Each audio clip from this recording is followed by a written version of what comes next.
Hey everyone, I'm Anthony, And I'm Tal. and we're here to tell you how to read the Bible and enjoy it. Right now, a lot of people are spending a lot of time alone because of the coronavirus that's going around the world, and this is like worldwide. There's people in Israel right now alone, and there's people in the United States alone. There's people all over the world alone. And so, what's one of the best things that we can do with our time alone? No doubt, one of the best things I can do is read the Bible. Yeah. And so we just want to give you 7 tips to help you read the Bible. And maybe this is the time in your life to start some new spiritual habits. And so this could be one of those things that's really a life-changing moment for you that could be good that comes out of this virus. So anyway, the first tip, number 1, is read regularly.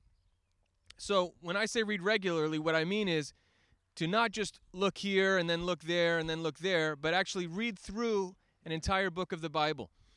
I like to use a reading plan so that I know where I'm going and I'm going to cover the entire Bible and not miss out on anything. So right now, I'm going through a 1-year plan that takes me in the Old Testament a little bit every day and in the New Testament a little bit every day. And I really enjoy that. And I will put a link down below to go to a website where you can build your own reading plan. What else, Tal?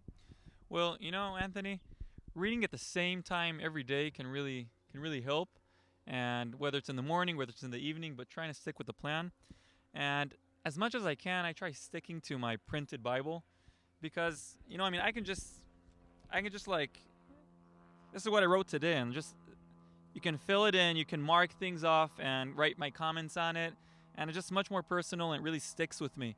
And if you do have to use your phone, then at least have it on Corona mode so people don't bother you. Corona mode. Another word for airplane mode. Don't bother me. So, point number 2. I think it's important to use a translation that you enjoy reading and that you can easily understand. And so for example, in Psalm 23, verse 1, it says in the King James Version, "The Lord is my shepherd, I shall not want." And so some people say, "I shall not want." What does that mean? It means I shouldn't want anything in my life? Or some other people said, I heard somebody say, that means that I should have everything that I want. Whatever I want, the Lord will give me. But that's not actually what it means. And so if you look in the NIV, it says, the Lord is my shepherd, I lack nothing. Or in the NLT, the Lord is my shepherd, I have all that I need. And that's an amazing promise from the Lord. I have all that I need. He will give me all that I need. Not necessarily what I want, but he'll give me everything I need. And so the newer translations make it easier in our language of today to understand sometimes. And so I recommend the NIV, the ESV, the NLT for daily reading. It just helps you get into it and understand it better. Point number 3. Yeah, so before we start reading, it's so important to pray. To pray because it's God's word and we want to know what does he mean by it. And so it's asking for understanding and asking from God to just open up my spiritual eyes and give me his understanding, his revelation to understand his word. And so that just helps me focus my mind and my heart on the right thing. So after I have my heart in the right place, after I've prayed and said, Lord, speak to me, what I'm going to do is I'm going to start asking questions of the text. Who's in this passage? What's happening? When did it happen? Where did it take place? And I want to really get to the main point of the passage. That's one of my primary questions. Okay, well, 3 basic questions that can help me get, that will really speak to me as I'm reading and can make things really clear. Is one thing, what does this passage say about God? And number 2, what does this passage say about me? Number 3, how does this passage come to pass in my life? How is it supposed to be expressed today in my life? And so just answering those 3 basic questions can really help me get something impactful out of every passage I read. Yeah, that's great. So I've chosen a time to read. I'm reading through a book. I have prayed and asked the Lord to prepare my heart, and I'm digging into it, asking questions. And sometimes, even in the midst of all that, I might end up in a passage that I don't understand something in. And the biggest problem is to let yourself get stuck and not move forward because, I don't understand this. And so you kind of give up, you know. But there's a lot of things we don't understand because we're talking about God's heart and God's mind, and He's bigger than us. And if He wasn't bigger than us, then He wouldn't be God, you know?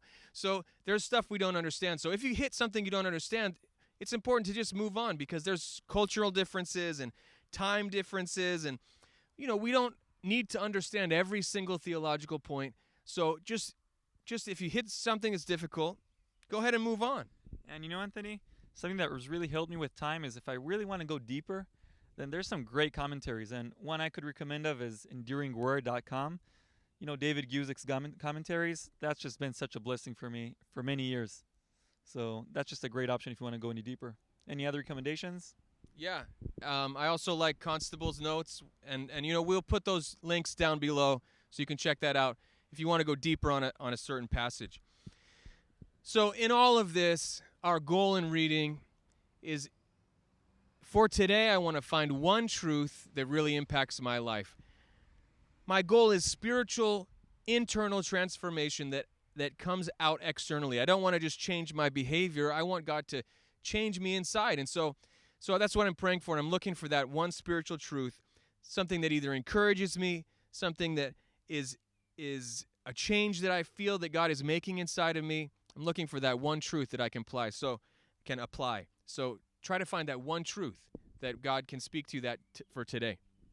And maybe just the last point is that being thankful is such a big part of our faith. And when I read and God really reveals His truth to me, I can really be thankful to Him. Think about it during the day. I can write it down. I can write it down on a card, on my phone, and really just take time to contemplate it during the day. And I can also pray that truth on other people. So, yeah. So I really hope those tips can help you get an impactful time out of your reading. So God bless you guys, and be safe. And you might have to distance yourself from other people right now, but you can get closer to God. And so take this time to do that. Peace. God bless you. Love you guys. Love you guys.